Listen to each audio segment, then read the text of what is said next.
बच्चों, आज हम महाद्वीपों और महासागरों के बारे में पढ़ेंगे। जैसे कि आप लोगों ने छोटी कक्षाओं में भी पढ़ा है। पिछले अध्याय में आपने भूगर्भ के विषय में पढ़ा। आप संसार के मानचित्र से भी परिचित हैं। आप जानते हैं कि पृथ्वी के 29% भाग पर महाद्वीप हैं और बाकी पर महासागर फैले हुए हैं। महाद्वीपों और महासागरों की अवस्थिति जैसा कि आज मानचित्र पर दिखाई देती है, ये हमेशा से ऐसे नहीं थी। इसके अतिरिक्त यह भी एक तथ्य है कि आने वाले समय में भी महाद्वीप और महासागरों की स्थिति आज जैसी नहीं रहेगी।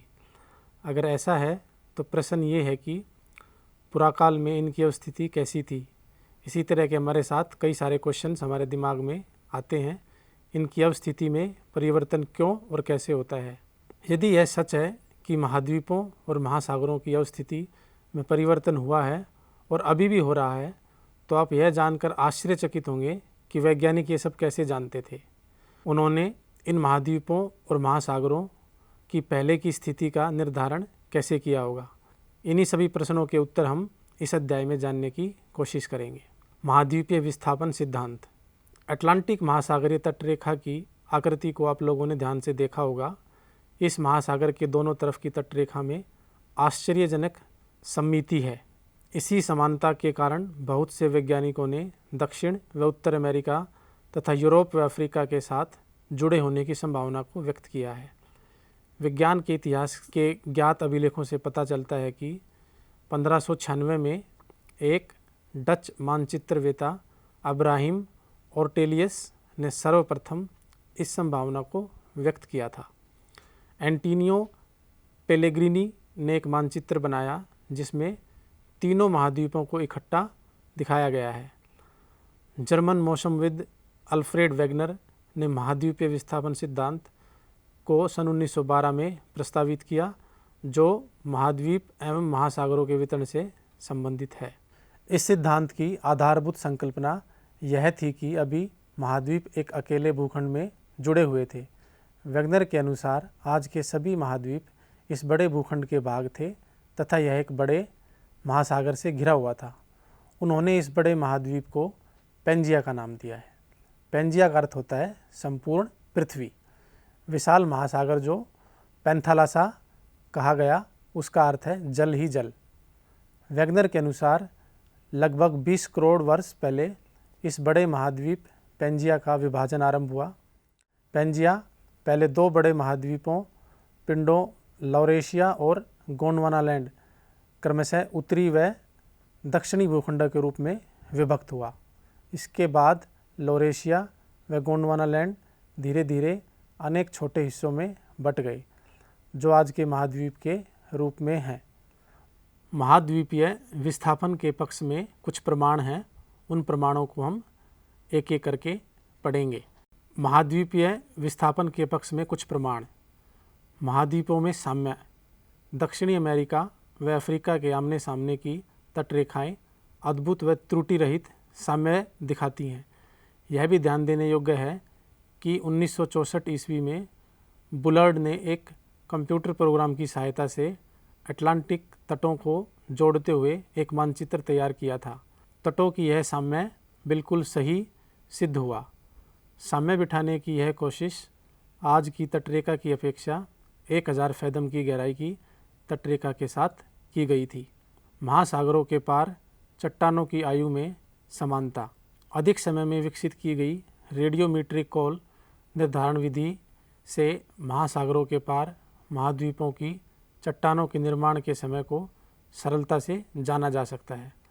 200 करोड़ वर्ष पूर्व प्राचीन शैल समूहों की एक पट्टी ब्राज़ील तट और पश्चिमी अफ्रीका के तट पर मिलती है, जो आपस में मेल खाती है। दक्षिणी अमेरिका व अफ्रीका की तटरेखा के साथ पाए जाने वाले आरंभिक समुद्री निक्षेप जुरासिक काल के हैं। इससे यह पता चलता है कि इस समय से पहले महासागरों की उपस्थिति वहाँ नहीं थी। दूसरा, महाद्वीपीय विस्थापन सिद्धांत के प्रमाण। टिलाइट। टिलाइट वे अवसादी चट्टानें हैं जो हिमानी निक्षेपण से निर्मित होती हैं। भारत में पाए जाने वाले गोंडवाना श्रेणी के तलछटों के प्रतिरूप दक्षिणी गोलार्ध के 6 विभिन्न स्थलखंडों में मिलते हैं। गोंडवाना श्रेणी के आधार तल में घने टिलाइट हैं जो विस्तृत व लंबे समय तक हिमावरण या हिमाच्छादन को इंगित करते हैं। इसी क्रम में प्रतिरूप के अतिरिक्त अफ्रीका, फाकलैंड, मेडागास्कर, अंटार्कटिक और ऑस्ट्रेलिया भी मिलते हैं। गोंडवाना श्रेणी के तलछटों की यह समानता स्पष्ट करती है कि इन स्थलखंडों के इतिहास में भी समानता रही है। हिमानी निर्मित टिलाइट चट्टानें पुरातन जलवायु और महाद्वीपों के विस्थापन के स्पष्ट प्रमाण को प्रस्तुत करते हैं। प्लेसर निक्षेप। घाना तट पर सोने के बड़े निक्षेपों की उपस्थिति व उद्गम चट्टानों की अनुपस्थिति एक आश्चर्यजनक तथ्य है। सोना युक्त शिराएँ ब्राज़ील में पाई जाती हैं, अतः यह स्पष्ट है कि घाना में मिलने वाले सोने के निक्षेप ब्राज़ील पठार से उस समय निकाले गए जब ये दोनों महाद्वीप एक दूसरे से जुड़े हुए थे। तीसरा, जीवाश्मों का वितरण। यदि समुद्री अवरोधक के दोनों विपरीत किनारों पर जल व स्थल में पाए जाने वाले पौधों व जंतुओं की समान प्रजातियां पाई जाएं, तो उनके वितरण की व्याख्या में समस्याएं उत्पन्न होती हैं। इस प्रक्षेपण से लेमूर भारत, मेडागास्कर व अफ्रीका में मिलते हैं। कुछ वैज्ञानिकों ने इन तीनों स्थलखंडों को जोड़कर एक स्थलखंड लेमूरिया की उपस्थिति को स्वीकारा। मोसोसारस नाम के छोटे रेंगने वाले जीव केवल उथले खारे पानी में रह सकते थे। इनकी अस्थियां केवल दक्षिण अफ्रीका, दक्षिणी केप प्रांत और ब्राज़ील के इरावर शैल समूह में ही मिलते हैं। ये दोनों आज एक दूसरे से 4800 किलोमीटर की दूरी पर हैं और इनके बीच में एक महासागर विद्यमान है। प्रवाह संबंधी बल। वैगनर के अनुसार महाद्वीपीय विस्थापन के 2 कारण हैं। पहला, ध्रुवीय फ्लिंग बल और ज्वारीय बल। ध्रुवीय फ्लिंग बल पृथ्वी के घूर्णन से संबंधित है। आप लोग सब जानते हैं कि पृथ्वी की आकृति एक संपूर्ण गोले जैसी नहीं वरन एक भूमध्य रेखा पर उभरी हुई है। यह उभार पृथ्वी के घूर्णन के कारण है। दूसरा बल जो वैगनर महोदय ने सुझाया वह ज्वारीय बल है, जो सूर्य और चंद्रमा के आकर्षण से संबंध है, जिसे महासागरों में ज्वार पैदा होते हैं। वैगनर का मानना है कि करोड़ों वर्षों के दौरान यह बल प्रभावशाली होकर विस्थापन के लिए सक्षम हो गए। यद्यपि बहुत से वैज्ञानिक इन दोनों ही बलों को महाद्वीपीय विस्थापन के सर्वथा अपर्याप्त समझते हैं। वैगनर के विपरीत विचार। सनवहन धारा सिद्धांत। 1930 के दशक में आर्थर होम्स ने मेंटल भाग में सनवहन धाराओं के प्रभाव की संभावना व्यक्त की।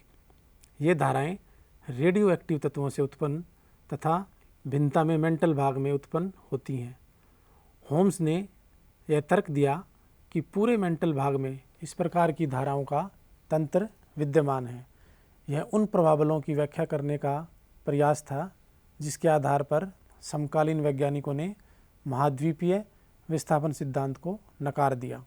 अब हम बात करेंगे महासागरीय अधस्थल का मानचित्रण, जिसको इंग्लिश में mapping of the ocean floor कहते हैं।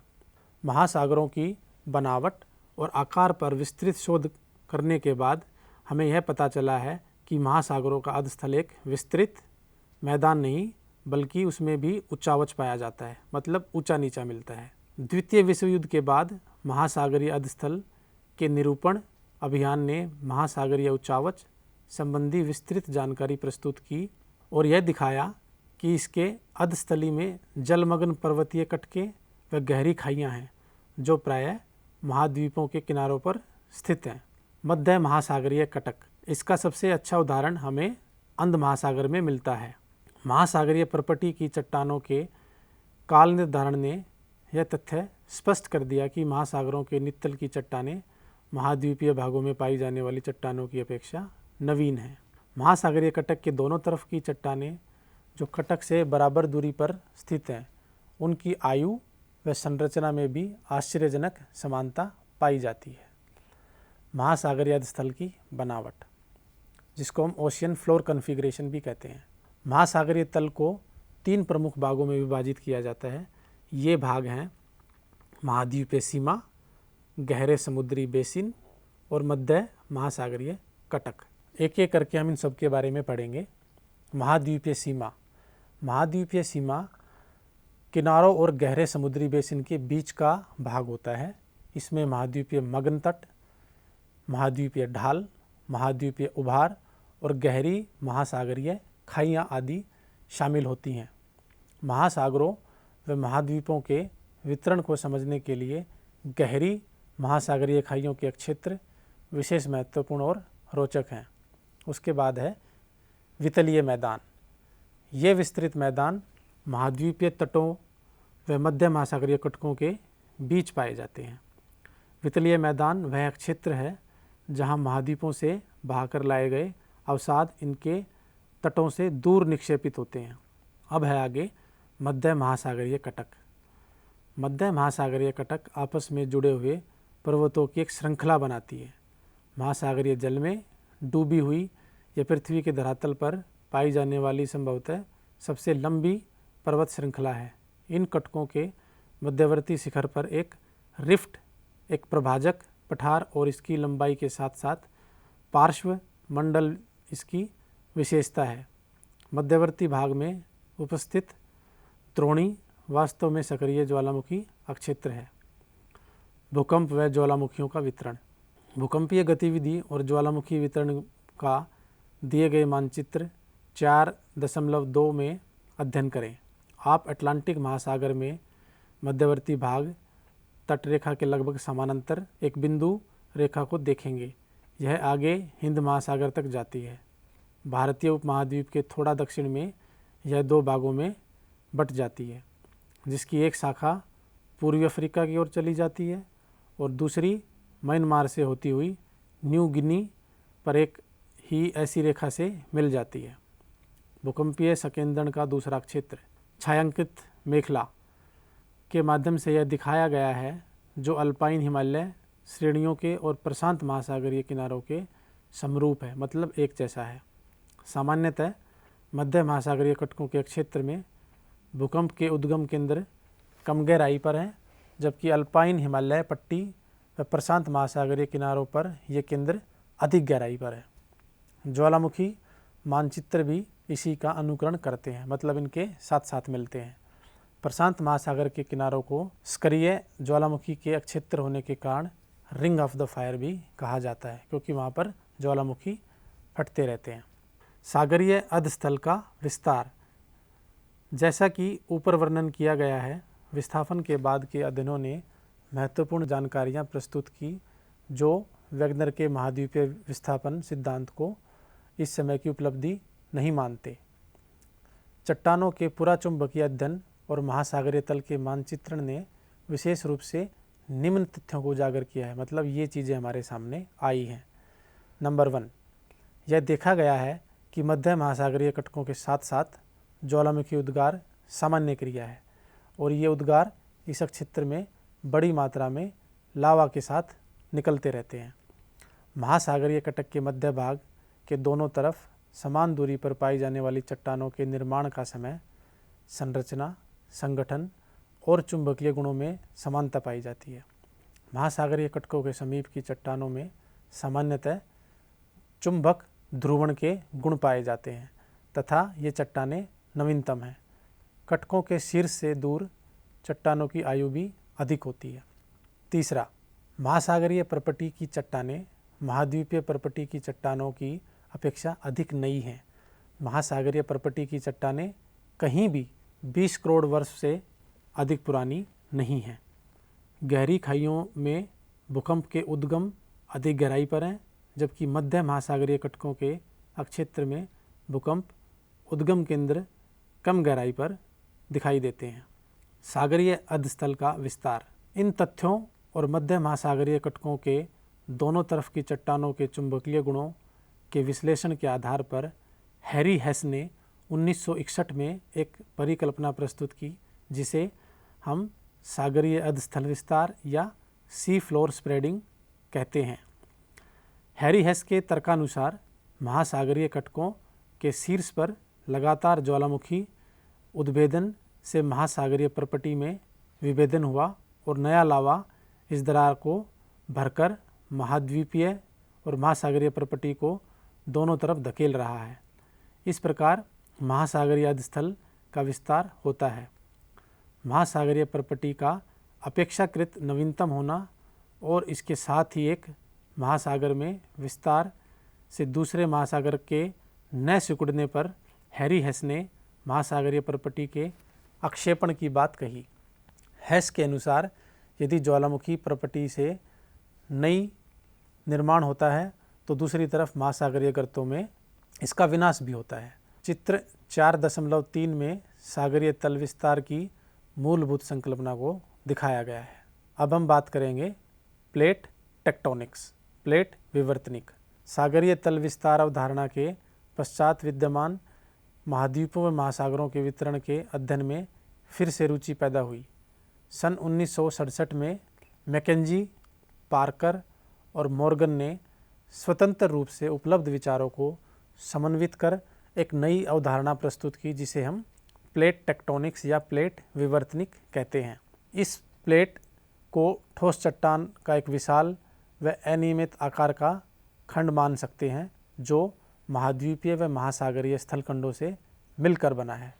ये प्लेटें दुर्बलता मंडल, जिसको हम एस्थोनोस्फीयर कहते हैं, पर एक दृढ़ इकाई के रूप में क्षितिज अवस्था में चलायमान है, मतलब मूविंग है। स्थलमंडल में परपटी एवं ऊपरी मेंटल को सम्मिलित किया जाता है, जिसकी मोटाई महासागरों में 5 से 100 किलोमीटर और महाद्वीपीय भागों में लगभग 200 किलोमीटर तक मिलती है। एक प्लेट को महाद्वीपीय या महासागरीय प्लेट भी कहा जा सकता है, जो इस बात पर निर्भर करता है कि उस प्लेट का अधिकतर भाग महासागर है या महाद्वीप। उदाहरणतः प्रशांत प्लेट मुख्यतः महासागरीय प्लेट है, जबकि यूरेशियन प्लेट को महाद्वीपीय प्लेट कहा जाता है। प्लेट विवर्तनिक के सिद्धांत के अनुसार पृथ्वी का स्थलमंडल 7 मुख्य प्लेटों में कुछ छोटी प्लेटों में बटा हुआ है। नवीन बलित पर्वत श्रेणियाँ, खाइयाँ और भ्रंश इन मुख्य प्लेटों को सीमांकित करते हैं। प्रमुख प्लेटें: आर्कटिक प्लेट, जिसमें अंटार्कटिक और इसके चारों ओर से घेरती हुई महासागरीय प्लेट भी शामिल है। उत्तर अमेरिकी प्लेट, जिसमें पश्चिमी अटलांटिक तथा उसका तल सम्मिलित है। दक्षिण अमेरिकन प्लेट व कैरिबियन प्लेट इसी सीमा का निर्धारण करते हैं। दक्षिण अमेरिकी प्लेट पश्चिम अटलांटिक तल समेत उत्तरी अमेरिकी प्लेट व कैरिबियन द्वीप से अलग करते हैं। प्रशांत महासागरीय प्लेट, इंडो ऑस्ट्रेलियन न्यूजीलैंड प्लेट, अफ्रीकी प्लेट, यूरेशियाई प्लेट, जिसमें अटलांटिक महासागरीय तल सम्मिलित है। अब कुछ छोटी प्लेट्स, जिनको हम माइनर प्लेट्स भी कहते हैं। कोकस प्लेट, यह प्लेट मध्यवर्ती अमेरिका और प्रशांत महासागरीय प्लेट के बीच स्थित है। नाजका प्लेट, यह दक्षिण अमेरिका व प्रशांत महासागरीय प्लेट के बीच स्थित है। अरेबियन प्लेट, इसमें अधिकतर अरब प्रायद्वीपीय का भूभाग सम्मिलित है। फिलीपीन प्लेट, यह एशिया महाद्वीप और प्रशांत महासागर प्लेट के बीच स्थित है। कैरोलिन प्लेट, यह न्यू गिनी के उत्तर में फिलीपीन और इंडियन प्लेट के बीच स्थित है। फ्यूजी प्लेट, यह ऑस्ट्रेलिया के उत्तर पूर्व में स्थित है। कुछ महत्वपूर्ण तथ्य: ग्लोब पर ये प्लेटें पृथ्वी के पूरे इतिहास में लगातार विचरण कर रही हैं। वैगनर की संकल्पना कि केवल महाद्वीपीय गतिमान है सही नहीं है। महाद्वीपीय एक प्लेट का हिस्सा है और प्लेट चलायमान है, मतलब मूविंग है।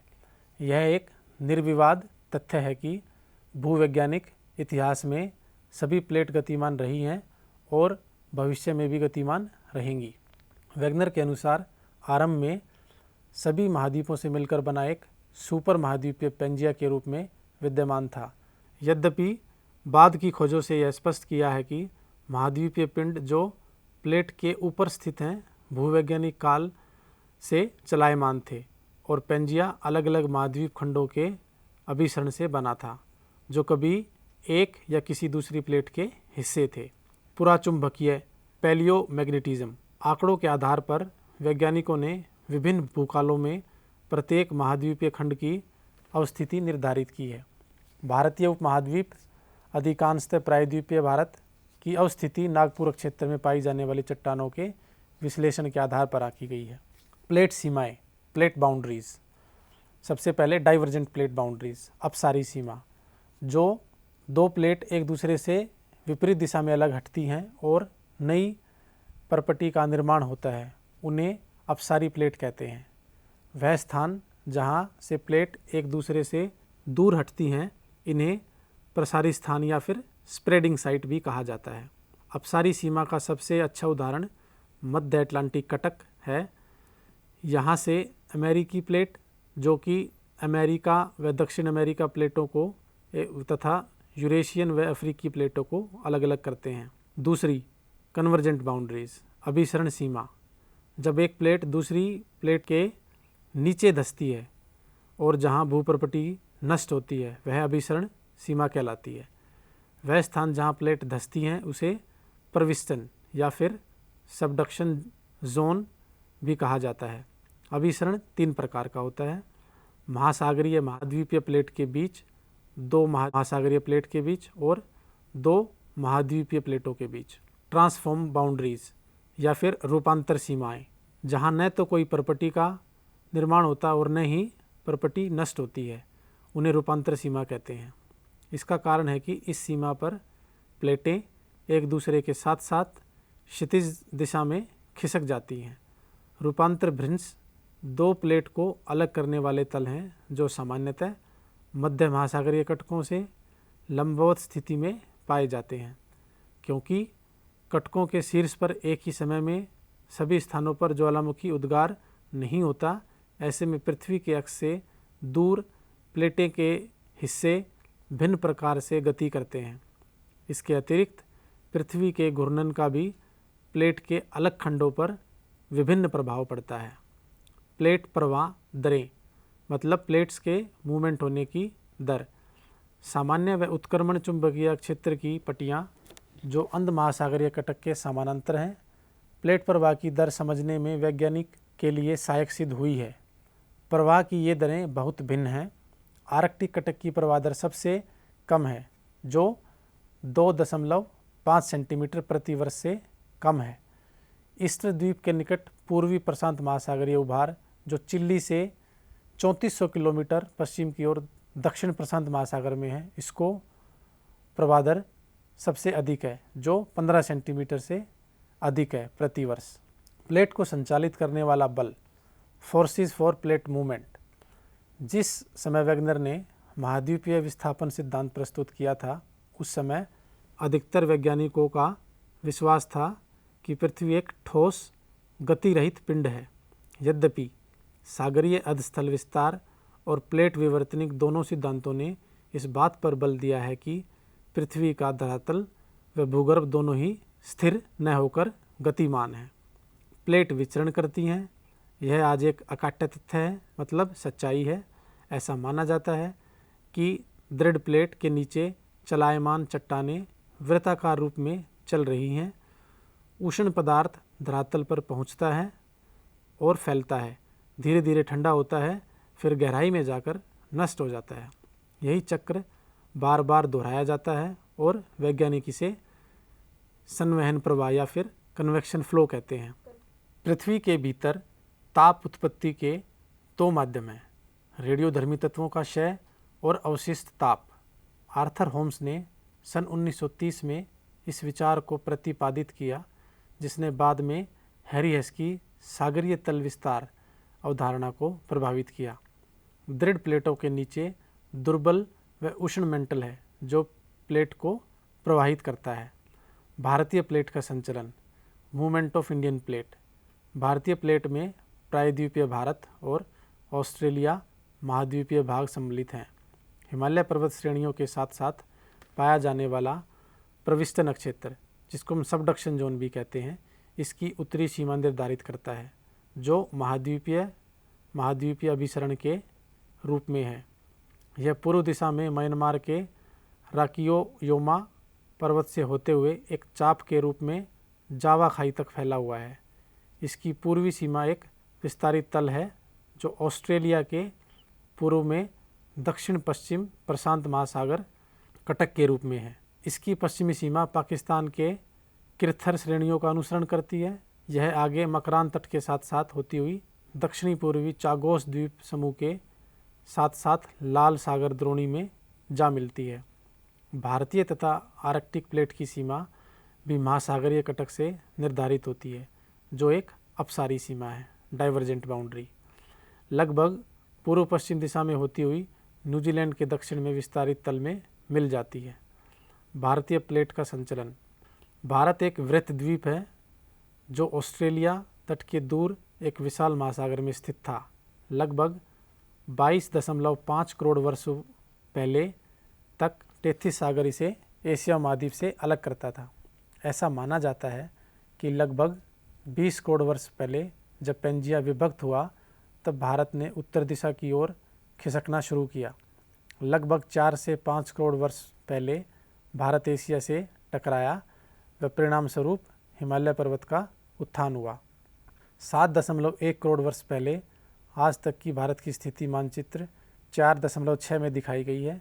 आरेख 4.6 भारतीय उपमहाद्वीप व यूरेशियाई प्लेट के स्थिति को भी दर्शाता है।